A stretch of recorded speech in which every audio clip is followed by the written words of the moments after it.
இன்ஜினோட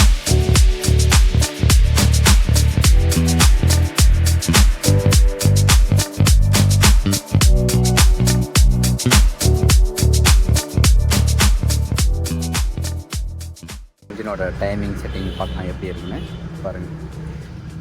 கேமுக்கு பார்த்தீங்கன்னா இங்கே ஒரு வால்வு போட்டு இது லாக் பண்ணிக்கோங்க. இதில் இங்கே ஸ்டெப்ஸ் இருப்பாங்க, இதில் லாக் பண்ணிக்கோங்க கேமுக்கு. டீசல் பம்புக்கு பார்த்தீங்கன்னா அதேமாதிரி இங்கே இன்னொரு லாக் ஒன்று வரும் உள்ள தெரிஞ்சுங்க, அந்த லாக்கில் லாக் பண்ணிக்கோங்க. கீழே பிஸ்டனுக்கு பார்த்தீங்கன்னா இது புள்ளி போட்டு வச்சா உங்களுக்கு பெட்டராக இருக்கும். உங்களுக்கு பாருங்க, புள்ளி போட்டு வைக்கணும். புள்ளியில் ஒரு ஸ்டெப்பு தந்துருப்பாங்க.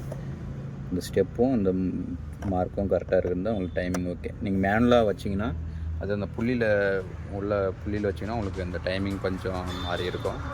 இதுமாரி வைக்கும்போது போனால் உங்களுக்கு கொஞ்சம் அக்யூரேட்டாக இருக்கும்.